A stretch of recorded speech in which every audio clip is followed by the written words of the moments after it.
طبعًا nixtieq inkompli niżvolġi l-ħsibijiet li bdejna niddiskutu l-aħħar darba taħt it-tema Agħtina qalbek, Agħtina qalbek. U rajna li Alla jrid fuq kollox illi noqorbu lejh permezz ta' Sidna Ġesu sabiex noffrulu lilna nfusna bħala sakrifiċċju ħaj. Irridu nsaqsu Alla kif jistma' il-reliġjon esterna u formali u allura dik ir-reliġjoni li mhix ħierġa mill-qalb. Tiftakru kemm l-enfasi tal-Iskrittura illi Alla li jaraf il-qalb, Alla li jaf x'hemm fir-ruħ tal-bniedem ma nistgħux ningannawh, ma nistgħux nitqu bih. Alla jrid il-ġenwinità tar-ruħ. U allura Alla jaf x'hemm fil-qalb u allura ma jistax jonqos illi jistmerr reliġjon ritwalistika mingħajr etika. Ħafna reliġjonijiet fid-dinja huma sempliċement ritwal, ma sempliċement ċerimonji u jieqfu hemmhekk. L-iżball faħxi li waqgħu fih il-kontemporanji tal-profeta Iżajja meta Alla jindirizzahom u jgħidilhom meta tiġu biex tidhru qudiemi, min talabkom dan minn għandkom li tirfsu fil-btieħi tiegħi. La tġibux iżjed offerti għal xejn. L-inċens tagħkom nistkerħu, il-qamar ġdid u s-sibt u li ssejħu l-laqgħat jien ma niflaħx għal ħażen maqut mal-laqgħat solenni. Kompli jgħidilhom meta toffru ħafna talb jien ma nismax għax idejkom huma mimlin bid-demm. Kienu nies immorali, nies sfaċċatament diżubbidjenti għal Alla u frattant kienu jedew, kienu iffissati fil joffru il-sakrifiċċji fit-tempju. Alla ma aċċettax dik il-tali reliġjon, dik it-tali qima. Speċjalment meta ħirġa minn nies li qed jippużaw bħala nies reliġjużi qudiemu. C.S. Lewis l-awtur Ingliż jgħid mill-bnedmin ħżiena kollha l-agħar fosthom huma bnedmin ħżiena reliġjużi. U veru. Meta għandek xi ħadd illi qed jipprofessa r-reliġjon u frattant huwa ħażin dak huwa l-agħar tip ta' bniedem. It-tieni ħaġa Alla jistma' wkoll bl-istess mod ir-reliġjon intellettwali jew tal-moħħ biss. Tiftakru għamilna enfasi li Alla jridna nħobbuh b'moħħna kollu, ma mhux nieqfu hemm. Reliġjoni li tieqaf fil-moħħ hija xi ħaġa akkademika fejn inti qiegħed titgħallem aktar u tieqaf hemmhekk dik il-ħaġa mhijiex aċċettabbli quddiem Alla. Reliġjon tal-fomm illi lil Ġesu tgħidlu sit, imma mbagħad ma tagħmilx ir-rieda tiegħu Ġesu jgħid li nkun qegħdin nuru li mhux vera aħna dixxipli tiegħu. Iftakru wkoll fil-profeta Eżekjel fejn Alla fżah u qallu n-nies se jersqu lejk biex jisimgħuk. Ma jisimgħuk bħalli kieku inti għannej ta' kanzunetti ħelwin ħajdu pjaċir dak li qed tgħid, però mbagħad mhumiex se jobdu. Ja ħasra li ħafna nies jisimgħu il-kelma qegħdin jitgħallmu l-Iskrittura u ma jagħmluhiex.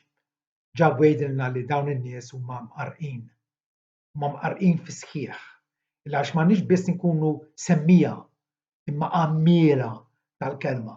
Mhux hearers biss, doers ukoll. Li nagħmluha, li nwettquha fil-ħajja tagħna minn ġurnata għall-oħra. Martin Luteru jgħid reliġjon li ma tagħti xejn, ma tiddomanda xejn u ma ssofri xejn, ma tiswa xejn. U veru. Li inti tisma' u tieħu pjaċir bil-verità, imma mbagħad ma tħallihiex tagħmel impatt fuq il-ħajja tiegħek minn ġurnata għall-oħra. Ma tiswix. Reliġjon li ma tagħti xejn, ma tiddomanda xejn, ma ssofri xejn, ma tiswa xejn. Tielet. Alla wkoll jirriġetta reliġjon ta' gburija u wiri. Dak li jkun qiegħed jitkabbar bih innifsu bħalli kieku أراني وما تمسنيش، أرى kemm jien tajjeb, أرى jien kemm jien aħjar minnek. Il-Fariżej hekk kienu. U Ġesu vaża lid-dixxipli tiegħu qalilhom meta intom tagħmlu karità, tħallux idkom il-xellugija tkun taf x'qed tagħmel il-leminija. Daqshekk radikali. M'għandniex għalfejn indoqqu trumbetti qudiemna bħalli kieku biex nuru l kulħadd li qed ninsumu jew qegħdin nagħmlu atti ta' tjieba.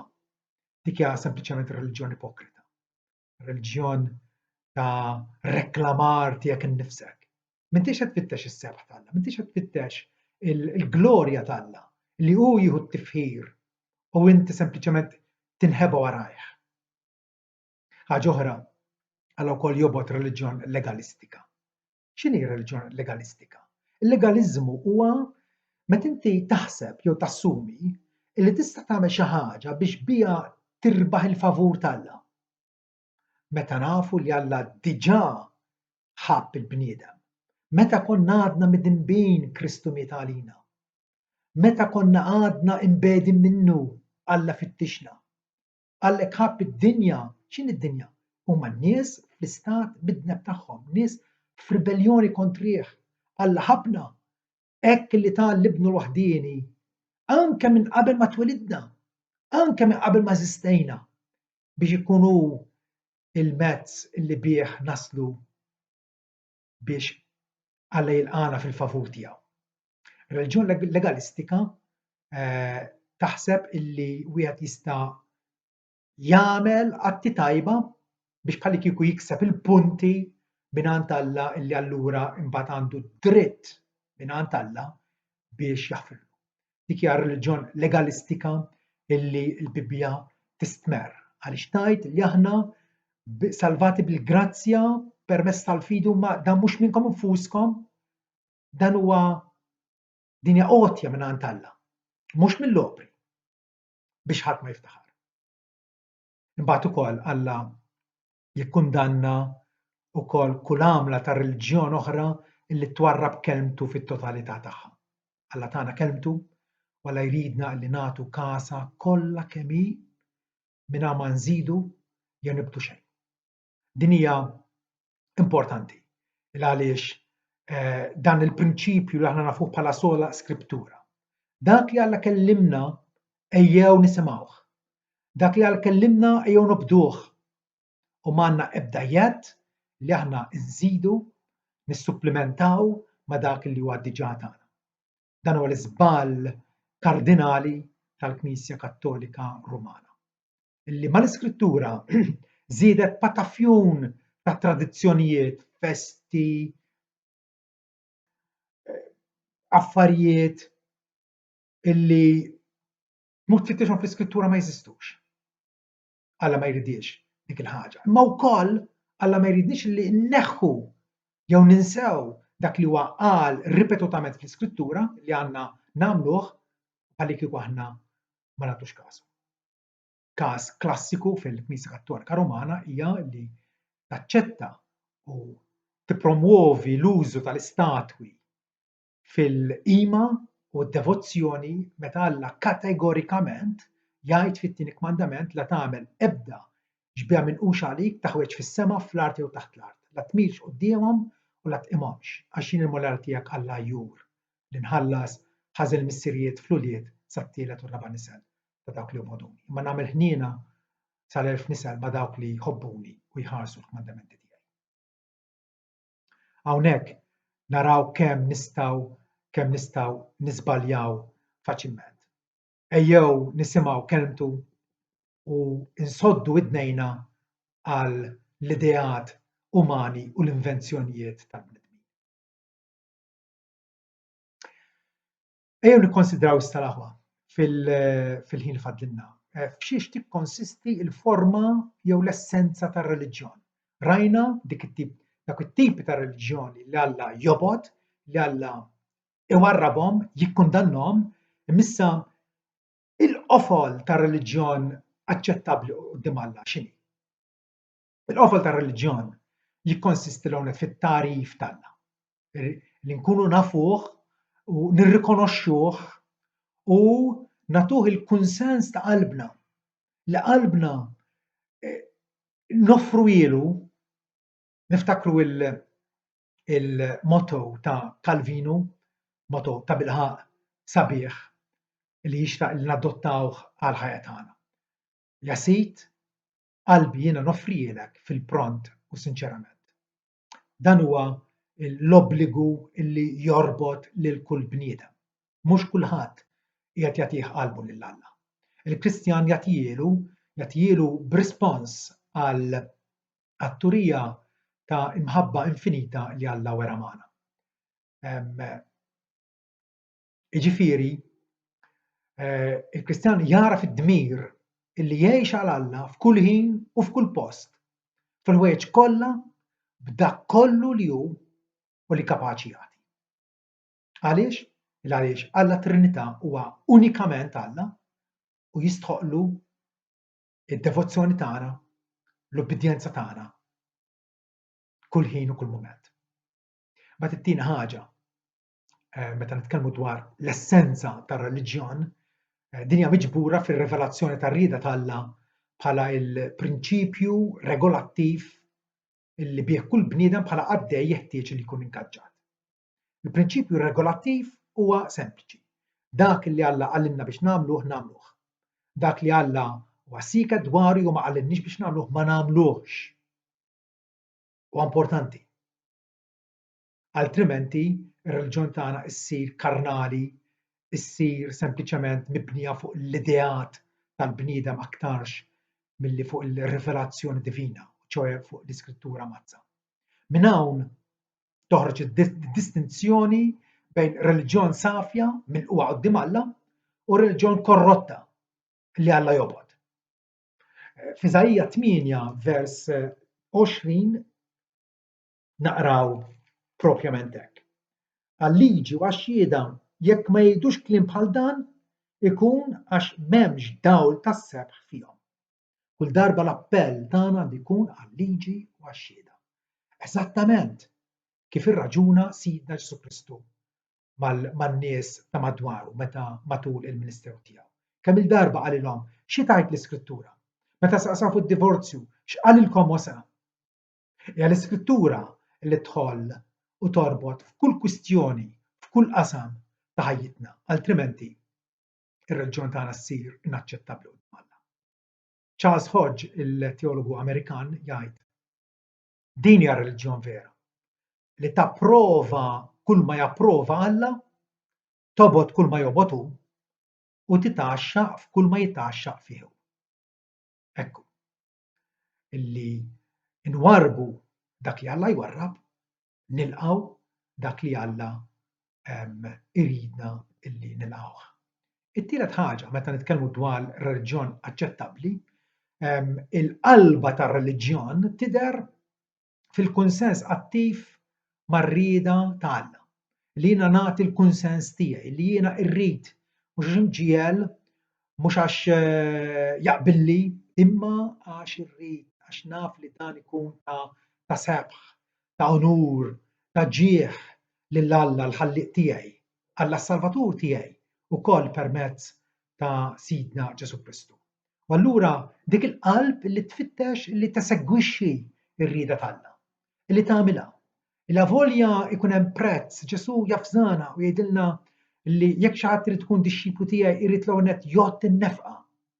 Irid inkun naf li l-mixja tiegħi ma' Kristu se tiswieli. Il-Bibja ma tirrakmandax grazzja irħisa. Il-grazzja t'Alla li nirċevuha b'xejn favur minn għandu tiswielna xi ħaġa, x'tiswielna ħajjitna kollha.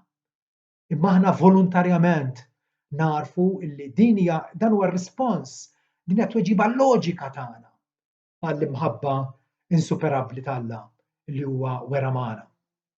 Allura, kull ma jrid Alla, il-qaddej tiegħu jridu wkoll, għax ir-rieda t'Alla hija l-oġġett tal-għaxqa u tax-xewqa tiegħu. Dawn il-sentimenti niltaqgħu magħhom ta' spiss fis-Salmi. Ma speċjalment f'Salm 119 fejn pereżempju naqraw vers 14 jiena nifraħ fit-triq tax-xhidiet tiegħek daqs li kieku kelli l-għana kollu. Raw kemm kien imqanqal emozjonalment illi jrid jobdu lill-Alla u jifraħ fih bħalli kieku huwa l-akbar miljunarju tad-dinja. Imbagħad ukoll vers 16. Jiena nitaxxa bl-istatuti tiegħek, ma ninsiex kelmtek. Hija din l-attitudni tagħna quddiem Alla. U dan l-atteġġjament li aħna qegħdin nesprimu ġurnata l-oħra li nitaxqu, li nieħdu pjaċir bil-kmandamenti tiegħu illi nsiru nafuhom, illi nifhmuhom, illi nimmeditaw fuqhom u fuq kollox illi nobduhom. Ukoll vers 35 jgħid: Mexxini fil-mogħdija tal-kmandamenti tiegħek għax fija insib l-għaxqa tiegħi. Kemm il-darba vera. L-għaxqa tal-Kristjan huwa illi jintilef fis-servizz ta' Sidu. Bħalma Kristu qiegħda lilna billi sar serf, obda sal-mewt tas-salib, hekk ukoll aħna imsejħin biex nimxu dik l-istess mogħdija ta' ubbidjenza illi niġdu lil nfusna, nerfgħu s-salib kuljum u nsegwuh, inżommuh bħala il-mudell suprem tagħna. Alla jifraħ bina, aħna nifirħu bih, il-Kristjan jifraħ li Alla anke jixtieq xi ħaġa minnu. Mhux għax Alla għandu bżonna, imma Alla jixtieq xi ħaġa minna, x'jixtieq qalbna. Qalbna illi allura nuru li tajnielu billi nofrulu l-obbedjenza umli tagħna, l-obbedjenza grata u ferrieħa tagħna ġvera. Li aħna la darba Alla għarrafna x'rid minna, li nimxu miegħu bl-umiltà, li nagħmlu biss is-sewwa, nħobbu s-sewwa, dana jimmotivana allura biex inwettqu il-volontà t'Alla mill-qalb tagħna. F'da kollu li qegħdin ngħidu l-imħabba hija predominanti. Aħna nitennew meta naqraw Alla huwa mħabba. U dawk kollha illi jimxu fl-imħabba jarfu lil Alla u qegħdin juru li huma imweldin minn Alla, imweldin mill-ġdid, huma introdotti fil-familja tiegħu. U jsiru jixbħuh billi iħobbuh. L-imħabba pura, l-imħabba sinċira huwa l-element predominanti fil-fidi tagħna. U l-element li l-aktar għandu jibbrilla fil-mixja tagħna. L-Apostlu Pawlu jgħid issa l-fidi t-tama, l-imħabba dawn it-tlieta jibqgħu. Profezija tgħidha, l-ilsna jieqfu, ma dawn it-tlieta jibqgħu. Imma l-ikbar fosthom hija l-imħabba. Għaliex? Għax Alla fin-natura tiegħu huwa imħabba.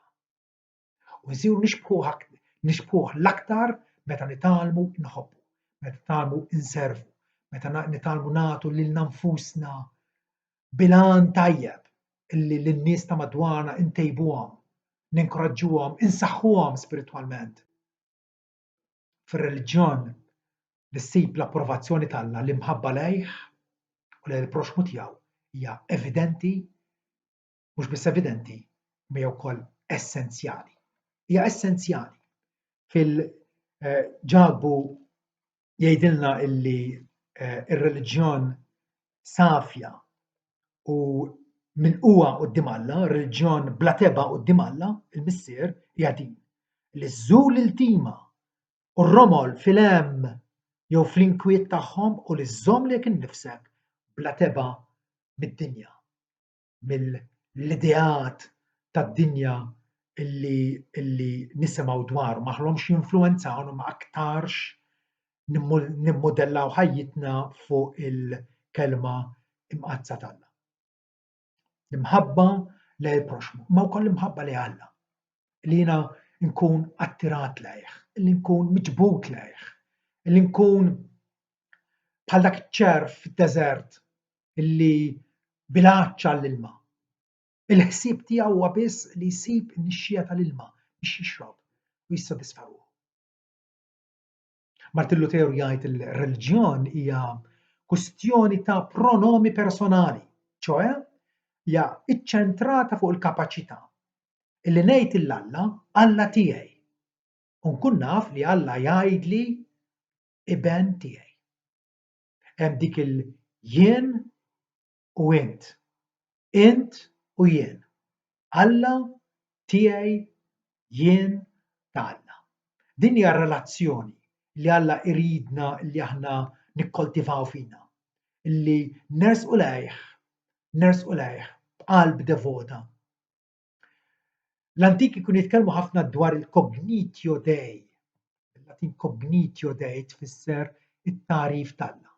Mhux sempliċement tarif dwar Alla, għalkemm dak huwa importanti wkoll.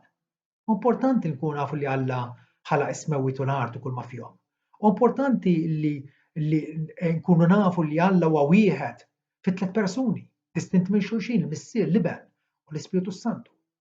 U importanti li nafu li Alla huwa Alla ta' provvidenza assoluta fuq il-ħolqien tiegħu. U importanti wkoll li narfu li Alla provdina fidwa permezz ta' Ibnu Ġesu bis-sakrifiċċju tiegħu nnifsu fuq il-Kalvarju. Dan il-tarif dwar Alla huwa importanti. Imma aktar minn hekk, il-cognitio Dei illi inkun naf lil Alla, mhux inkun naf dwar Alla. Illi nista' nsir nafu minn ktieb, imma li narah b'għajnejja, bl-għajnejn tal-fidi tiegħi, illi hemm stabbilita din ir-rabta ta' bejnietna, fl-aħħar mill-aħħar reliġjon dik tfisser. Ir-rabta tagħna mal-Alla, ir-realtà illi titrasforma l-ħajja tagħna radikalment. Il-ħajja tagħna tiġi allura mibdula mill-qiegħ, mir-radiċi tagħha, mill-għeruq tagħha. Għalhekk l-Apostlu Pawlu jgħid illi jekk xi ħadd fi Kristu huwa ħolqien ġdid. Il-qadim mar u issa kollox sar ġdid. Il-Kristjan huwa ħlejqa ġdida t'Alla, ħlejqa ġdida t'Alla, illi Alla irrinovah. Dan il-tarif t'Alla huwa relazzjoni fl-aħħar mill-aħħar. Huwa rabta, huwa mixja miegħu. Tarif li ġina b'rabta ta' impenn. Irid ikun hemm din rabta mhux meta għandi aptit, jew meta jfettilli, jew meta iċ-ċirkostanzi jkunu jaqblu. Hija rabta dejjiema, rabta li ma tinħallx. Afdar f'Alla, dipendenza fuqu għaż-żmien u għall-eternità. Fi ftit kliem li lil Alla ingawduh bil-fidi. Li nimxu miegħu u b'hekk inħallu d-dawl tagħna jiddi quddiem il-bnedmin biex huma jaraw l-opri tajba tagħna bir-riżultat li mbagħad jigglorifikaw il-Alla illi huwa fis-smawiet. Amen.